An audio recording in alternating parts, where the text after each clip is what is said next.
Hello friends, welcome to மக்கள் சேவை channel. இன்றைக்கி நம்ம ஒரு சூப்பரான இன்ஃபர்மேஷன் பற்றி தான் பார்க்க போகிறோம். அதாவது இந்தியா போஸ்ட் ஆஃப் ஜிடிஎஸ்லேருந்து வேலை இப்போ வந்து அறிவிச்சிருக்காங்க. இப்போ அந்த வேலைக்கு யார் யாரெல்லாம் அப்ளை பண்ணலாம், இதுக்கு தேவையான எலிஜிபிலிட்டி என்ன, இதை பற்றின மொத்த இன்ஃபர்மேஷன் தான் இந்த வீடியோ வந்து பார்க்க போகிறோம். இந்த வீடியோ ஸ்கிப் பண்ணாமல் ஃபுல்லாக பாருங்கள். அது மட்டும் அல்ல, இந்த வீடியோ நிறைய பேருக்கு ஷேர் பண்ணுங்க. வீடியோக்குள்ளே போகிறதுக்கு முன்னாடி வேலைவாய்ப்புக்குன்னு தனியாக நம்ம ஒரு சேனல் வந்து க்ரியேட் பண்ணியிருக்கோம். இந்த சேனலில் மாவட்ட வாரியாக வர எல்லா கவர்மெண்ட் ஜாப்ஸுமே ரெகுலராக அப்டேட் வந்து பண்ணிகிட்ருக்கோம்.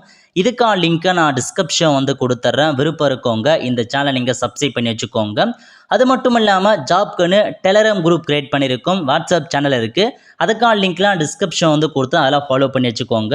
ஜாப் அப்டேட்ஸ் எல்லாமே உங்களுக்கு வந்து சேரும். ஓகே, அதாவது இந்தியா போஸ்ட் ஆஃப் ஜிடிஎஸ்லேருந்து உங்களுக்கான வேலையை வந்து அறிவிச்சிருக்காங்க. ஆன்லைன் மூலமாக அப்ளை பண்ணதுக்கான லிங்க் வந்து ஓப்பன் பண்ணிட்டாங்க.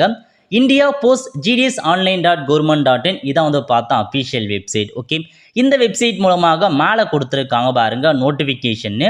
அதில் போய்னா கீழே கொடுத்துருக்காங்க சர்க்கிள் வைஸ் போஸ்ட் நோட்டிஃபைன்னு. இந்த ஆப்ஷன் நீங்கள் வந்து கிளிக் பண்ணிங்கன்னா ஸோ இந்த மாதிரி தான் உங்களுக்கு வந்து பார்த்தா ஒரு பேஜ் வந்து ஓப்பன் ஆகும். இதில் ஒவ்வொரு சர்க்கிள் வைஸாக எவ்வளோ வேக்கன்சி கொடுத்துருக்காங்க அதை பற்றி மென்ஷன் பண்ணியிருக்காங்க. டோட்டலாக இந்தியா முழுக்க 44,228 வேக்கன்சி கொடுத்துருக்காங்க. தமிழ்நாட்டுக்கு வந்து பார்த்தீங்கன்னா 3,289 வேக்கன்சி கிட்ட வந்து கொடுத்துருக்காங்க தமிழ்நாட்டுக்கு மட்டுமே. ஸோ இவ்வளோ வேக்கன்சி வந்து அறிவிச்சிருக்காங்க. ஸோ ஒரு நல்ல ஆப்பர்ச்சுனிட்டி, அப்ளை பண்ணுறவங்க அப்ளை பண்ணிக்கோங்க. அது மட்டும் இல்லாமல் வேக்கன்சி வந்து பிரிச்சிருக்காங்க பாருங்கள். எஸ்சிக்கு எவ்வளோ வேக்கன்சி, எஸ்டிக்கு எவ்வளோ, ஓபிசிக்கு எவ்வளோன்ற மாதிரி தனித்தனியாக உங்களுக்கு வந்து பிரித்து கொடுத்துருக்காங்க. அந்த கேட்டகரியில் உள்ளவங்க அப்ளை பண்ணிக்கோங்க. இந்த மாதிரி 39 ரீஜனுக்கான வேக்கன்சியுமே அறிவிச்சிட்டாங்க. தமிழகத்தை மட்டும் 3,789 கொடுத்துருக்காங்க. டோட்டலாக 44,000க்கு மேற்பட்ட வேக்கன்சி கொடுத்துருக்காங்க. ஒரு நல்ல ஜாப் அப்டேட்டையும் வந்து சொல்லலாம். அது மட்டும் இல்லாமல் நம்ம தமிழகத்தில் ஒவ்வொரு டிஸ்ட்ரிக்ட் வைஸாக உள்ள வேக்கன்சி நீங்கள் செக் பண்ணுறதுக்கு ஹோம் பேஜில் கீழே கொடுத்துருக்காங்க பாருங்கள் தமிழ்நாடுன்னு. இந்த ஆப்ஷன் நீங்கள் வந்து கிளிக் பண்ணிங்கன்னா இந்த மாதிரி தான் ஒரு பேஜ் ஓப்பன் ஆகும். இதில் உங்களுக்கு ஒவ்வொரு சர்க்கிள் வைஸாக கொடுத்துருக்காங்க பாருங்கள். எல்லா சர்க்கிளுமே வேலையை வந்து அறிவிச்சிருக்காங்க. இதில் செலக்ட் டிவிஷனில் போயிட்டு உங்கள் டிவிஷன் இது. நான் இப்போதைக்கு என்னோட டிவிஷன் திருவண்ணாமலை இடத்துல நான் திருவண்ணாமலை வந்து கிளிக் பண்ணிடுறேன். உங்கள் டிவிஷன் எதுன்னு நீங்கள் கிளிக் பண்ணிவிட்டு வியூ போஸ்ட் அப்படின்ற ஆப்ஷன் நீங்கள் வந்து கிளிக் பண்ணினா அந்த டிஸ்ட்ரிக்டில் எந்தெந்த போஸ்ட் ஆஃபீஸில் உங்களுக்கான வேலையை வந்து அறிவிச்சிருக்காங்க அதை பற்றி தெளிவாக மென்ஷன் பண்ணியிருக்காங்க பாருங்கள். இதன் மூலம் நீங்கள் தெரிஞ்சுக்கலாம். மொத்தமாக 172 வேக்கன்சி கொடுத்துருக்காங்க. இந்த மாதிரி ஒவ்வொரு டிஸ்ட்ரிக்ட் வைஸாக எவ்வளோ வேக்கன்சி கொடுத்துருக்காங்க, எந்த போஸ்ட் ஆஃபீஸில் உங்களுக்கான வேலையை வந்து அறிவிச்சிருக்காங்க நீங்கள் தெரிஞ்சுக்கோங்க. So division Tiruvannamalai, post office name, எந்த ஆஃபீஸில் வேலையை கொடுத்துருக்காங்க, என்னமான பதவி, இப்போ வந்து அசிஸ்டன்ட் பிரான்ச் போஸ்ட் மாஸ்டர் கொடுத்துருக்காங்க. அதுக்கப்புறம் வந்து பார்த்தா பிபிஎம் கீழே ஒவ்வொன்றுத்துக்கும் ஒவ்வொரு டிஸ்ட்ரிக்ட் அந்த ஒவ்வொரு போஸ்ட் ஆஃபீஸையும் வேற வேறு பதவி இருக்கும். அதேமாரி யூஆர் கேட்டகரி அப்படின்னா ஜென்ரல் கேட்டகரி யார் வேணாலும் அதுக்கு அப்ளை பண்ணலாம். எக்கனாமிக்கல் வீக் செக்ஷன் கொடுத்துருக்காங்கன்னா இந்த போஸ்ட் ஆஃபீஸுக்கு அவங்க மட்டும் தான் பண்ண முடியும். இப்போ இதுக்கு எஸ்சின்னு கொடுத்துருக்காங்கன்னா அவங்க எஸ்சி மட்டும் தான் பண்ண முடியும். ஓபிசின்னு கொடுத்துருக்காங்கன்னா அவங்க ஓபிசி மட்டும் தான் அப்ளை பண்ண முடியும். அதை யூஆர்னு கொடுத்துருக்கானா மட்டும்தான் எல்லாருமே எந்த கேட்டகரியுமே அதுக்கு நீங்கள் அப்ளை பண்ணலாம். ஓகே, ஸோ இந்த மாதிரி உங்களோட டிஸ்ட்ரிக்ட் வைஸாக உள்ள வேக்கன்சி நீங்கள் செக் பண்ணி பார்த்துக்கோங்க. இப்போதைக்கு நோட்டிஃபிகேஷன் ரிலீஸ் பண்ணிட்டாங்க. நோட்டிஃபிகேஷன் செக் பண்ணுறதுக்கு ஃபர்ஸ்ட்ல இருக்க பாருங்கள் டிஸ்கிரிப்டிவ் நோட்டிஃபிகேஷன். இந்த ஆப்ஷன் நீங்கள் வந்து கிளிக் பண்ணிங்கன்னா இந்த மாதிரி தான் ஒரு பிடிஎஃப் உங்களுக்கு வந்து ஓப்பன் ஆகும். ஓகே, ஸோ இதான் உங்களுக்கான அஃபிஷியல் நோட்டிஃபிகேஷனாக கொடுத்துருக்காங்க. எந்தமான பதவி அறிவிச்சிருக்காங்கன்னா பிரான்ச் போஸ்ட் மாஸ்டர் கொடுத்துருக்காங்க, அசிஸ்டன்ட் பிரான்ச் போஸ்ட் மாஸ்டர் கொடுத்துருக்காங்க, தக்ஸேவா 3 விதமான பதவிகள் வந்து அறிவிச்சிருக்காங்க. இந்த வேலைக்கு நீங்கள் எப்போ அப்ளை பண்ணலாம்னா இப்போ அப்ளை பண்ண ஸ்டார்ட் பண்ணிக்கோங்க. 15/7/2024 இருந்து 5/8/2024 வரைக்கும் இந்த வேலைக்கு நீங்கள் அப்ளை பண்ணலாம். நெக்ஸ்ட்டு நீங்கள் ஆன்லைன் மூலமாக அப்ளை பண்ண சொல்ல ஏதாச்சும் மிஸ்டேக் பண்ணிட்டீங்கன்னா அதை கரெக்ஷன்ஸ் பண்ணுறதுக்கான தேதி கொடுத்துருக்காங்க. 6/8/2024 இருந்து 8/8/2024 வரைக்கும் இந்த வேலைக்கு நீங்கள் தாராளமாக அப்ளை பண்ணிக்கோங்க. அதேமாரி உங்களுக்கான வேலை எப்படி இருக்க போகுதுன்னா பிரான்ச் போஸ்ட் ஆஃபீஸ் இருக்க பாருங்கள், அங்கே நீங்கள் போய்ட்டு தான் ஒர்க் பண்ணுவீங்க. ஸோ உங்களுக்கான ஒர்க்கை பொறுத்த வரைக்கும் நீங்கள் போஸ்ட் மேனாக வந்து போஸ்ட்டு போய் நீங்கள் கொடுக்குற மாதிரி இருக்கும். அதேமாரி ஸ்டாம்ப் பேப்பர்லாம் இருக்க பாருங்கள், அதெல்லாம் நீங்கள் சேல் பண்ணுற மாதிரி இருக்கும். ஒரு சில வந்து ப்ராடக்ட் சேல் பண்ணுற மாதிரி இருக்குது. இந்த மாதிரி தான் உங்களுக்கான வேலைவாய்ப்பு வந்து இருக்க போது ஒவ்வொரு பதவிக்கான வேலைவாய்ப்பு தெளிவாக கொடுத்துருக்காங்க. செக் பண்ணி பார்த்துக்கோங்க. அதுக்கடுத்து அப்படியே கீழே வந்தீங்க அப்படின்னா சேலரி கொடுத்துருக்காங்க பாருங்கள். பிரான்ச் போஸ்ட் மாஸ்டருக்கு ஸ்டார்டிங் 12,000 ரூபாய் வந்து ப்ரொவைட் பண்ணுறாங்க. அசிஸ்டன்ட் பிரான்ச் போஸ்ட் மாஸ்டர் மற்றும் தக்ஸேவாவுக்கு 10,000 ரூபாய் ஸ்டார்டிங் சேலரி வந்து ப்ரொவைட் பண்ணுறாங்க. ஸோ நல்ல ஆப்பர்ச்சுனிட்டி மிஸ் பண்ணாமல் அப்ளை பண்ணுங்கள். நெக்ஸ்ட் ஏஜ் லிமிட் கொடுத்துருக்காங்க. ஏஜ் லிமிட்டை பொறுத்த வரைக்கும் எல்லா பதவிக்குமே 18 வயசுலேருந்து 40 வயசுக்குள்ளே இருக்காங்க பாருங்க, அவங்க அப்ளை பண்ணலாம். அது மட்டும் இல்லாமல் ஏஜ் ரிலாக்ஸேஷன்ஸ் கொடுத்துருக்காங்க. நீங்கள் எஸ்சிஎஸ்னா அதிகபட்சமாக 5 இயர்ஸ் வரைக்கும் 40 கொடுத்துருக்காங்கன்னா 45 வயசு வரையும் நீங்கள் அப்ளை பண்ணலாம். ஓபிசினா 3 வருஷம் எக்ஸ்ட்ராவா 43 வயசு வரையும் எக்ஸ்ட்ராவா அப்ளை பண்ணலாம். Economical weak section no relaxation கொடுத்துருக்காங்க. நீங்கள் உங்களுக்கு ஏஜ் லிமிட்டே கிடையாது, யார் வேணாலும் எந்த ஏஜ் லிமிட்டும் நீங்கள் அப்ளை பண்ணிக்கோங்க. இந்த மாதிரி டிஃப்ரெண்ட் டிஏபிள் பர்சனை கொடுத்துருக்காங்க. ரிலாக்ஸேஷனுக்கு ஏற்ற மாதிரி பார்த்து அப்ளை பண்ணுங்க. ஓகே, அதுக்கடுத்த முக்கியமான இன்ஃபர்மேஷன் எஜுகேஷனல் குவாலிஃபிகேஷன்.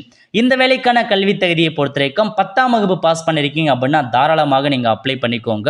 முக்கியமான இன்ஃபர்மேஷன், நீங்கள் தமிழ் லாங்குவேஜ் கட்டாயமாக நீங்கள் தெரிஞ்சிருந்தால் மட்டும்தான் இந்த வேலைக்கு உங்களால் அப்ளை பண்ண முடியும். ஓகே, அது மட்டும் இல்லாமல் knowledge of computer, so computer knowledge கேட்டிருக்காங்க, சைக்கிளிங் கேட்டிருக்காங்க. இது ரெண்டுமே தெரிஞ்சிருக்கு அப்படின்னா நீங்கள் அப்ளை பண்ணிக்கோங்க. கம்ப்யூட்டர் நாலேஜ் ஓரளவுக்கு தெரிஞ்சால் போதுமானது, அதுக்கான சர்டிஃபிகேட்லாம் கேட்க மாட்டாங்க, ஓரளவுக்கு தெரிஞ்சாவே போதுமானது. ஓகே, ஸோ நெக்ஸ்ட் அப்படியே கீழே வந்தீங்க அப்படின்னா ரிசர்வேஷன் பற்றி கொடுத்துருக்காங்க, நீங்கள் செக் பண்ணி பார்த்துக்கலாம். நெக்ஸ்ட் அப்ளை பண்ணதுக்கு ஆன்லைன் மூலமாக தான் நீங்கள் அப்ளை பண்ணுற மாதிரி இருக்கும். ஸோ இதான் பார்த்தா வெப்சைட். இதுக்கு முன்னாடி நீங்கள் போஸ்ட் ஆஃபீஸ் வேலைக்கு அப்ளை பண்ணியிருக்கீங்க அப்படின்னா அக்கௌண்ட் வச்சிருப்பீங்க. ஸோ நீங்கள் புதுசாக அக்கௌண்ட் கிரியேட் பண்ண தவிர டேரெக்டாக அப்ளை ஆன்லைன் அப்படின்ற ஆப்ஷன் நீங்கள் கிளிக் பண்ணி புதுசாக அப்ளை பண்ணிக்கலாம். இல்லை இப்போ தான் நான் ஃபஸ்ட் டைம் அப்ளை பண்ண போகிறேன் அப்படின்றவங்க ரெஜிஸ்ட்ரேஷன் அப்படின்ற ஆப்ஷன் நீங்கள் கிளிக் பண்ணி புதுசாக அக்கௌண்ட் கிரியேட் பண்ணிவிட்டு அதுக்கப்புறம் தான் நீங்கள் அப்ளை பண்ணுற மாதிரி இருக்கும். ஓகே, ஸோ கண்டிப்பாக நான் உங்களுக்கு அடுத்த வீடியோவில் எப்படி அக்கௌண்ட் கிரியேட் பண்ணுறது, எப்படி இந்த ஜாப்க்கு அப்ளை பண்ணுறது, அதை பற்றி ஸ்டெப் பை ஸ்டெப் வீடியோ நான் போஸ்ட் பண்ணிடுறேன். இப்போதைக்கு ஒரே வீடியோவில் ஃபுல்லாக சொல்ல முடியாது. ஸோ கண்டிப்பாக நெக்ஸ்ட் வீடியோ நான் உங்களுக்கு எப்படி ஆன்லைன் மூலமாக அப்ளை பண்ணுறது அதை பற்றி ஷேர் பண்ணுறேன். அதுக்கு நீங்கள் நம்ம சேனல் சப்ஸ்கிரைப் பண்ணி வச்சுக்கோங்க. அப்போ தான் அந்த மாதிரி எல்லாம் அப்டேட் வர சொல்ல உங்களுக்கு நோட்டிஃபிகேஷனாக சேரும். ஓகே, அதுக்கடுத்து இந்த வேலைக்கான செலெக்ஷன் ப்ராசஸ் கொடுத்துருக்காங்க பாருங்கள். இந்த வேலைக்கு பார்த்தா எக்ஸாமோ இன்டர்வியூ எதுவுமே கிடையாதுங்க. முழுக்க நீங்கள் 10th யார் அதிகபட்ச மார்க் எடுத்திருக்காங்களோ அதன் அடிப்படையில் தான் செலெக்ஷன் பண்ண போகிறாங்க. எக்ஸாம் கிடையாது, இன்டர்வியூ கிடையாது, எதுவுமே கிடையாது. இப்போ ஃபார் எக்ஸாம்பிளுக்கு சொல்கிறேன், இந்த இடத்துல இது வரைக்கும் பாருங்கள், ஆடையூர் அப்படின்ற ஒரு போஸ்ட் ஆஃபீஸில் ஜென்ரல் கேட்டகரிக்கு ஒதுக்கியிருக்காங்க. இந்த ஊருக்கு எத்தனை பேர் அப்ளை பண்ணிட்டாங்களோ அதில் அதிகபட்ச மார்க் டாப் மார்க் யாரில் இருக்காங்களோ அவங்களுக்கு தான் அந்த வேலையை போகும். ஸோ கம்ப்யூட்டர் மூலமாக ஆட்டோமேட்டிக்காக அவங்களுக்கான மெரிட் லிஸ்ட் செட் பண்ணி அவங்கள தேர்ந்தெடுக்கிறாங்க. இப்போ இதில் கொடுத்துருக்காங்க பாருங்கள், அம்மாபாளையம் அப்படின்ற போஸ்ட் ஆஃபீஸில். ஸோ நிறைய பேர் அப்ளை பண்ணாங்க. பட் எக்கனாமிக்கல் வீக்கே செக்ஷன் கேட்டகரியில் யார் அதிகபட்ச மார்க் எடுத்திருக்காங்களோ அவங்களுக்கு தான் வேலையை இருக்க போது. அதே மாதிரி தான் இந்த இடத்துல எஸ்சி கொடுத்துருக்காங்க. இந்த பதவிக்கு எத்தனை பேர் அப்ளை பண்ணாலும் எஸ்சி கேட்டகரியில் யார் அதிகபட்ச மார்க் எடுத்திருக்காங்களோ அவங்களுக்கு தான் அந்த ஜாப் பார்க்க போகுது. ஸோ அந்த பொசிஷனுக்கு அந்த இடத்துக்கு யார் அதிக மார்க் எடுத்து பண்ணியிருக்காங்களோ அவங்க தான் பார்த்து தான் அப்ளை பண்ண முடியும். ஓகே, ஸோ இதான் பேசிக் இன்ஃபர்மேஷன். ஸோ எக்ஸாமும் எதுவுமே கிடையாதுங்க. ஸோ அப்படியே நீங்கள் பார்த்தா செலெக்ஷன் ஆகிடலாம்.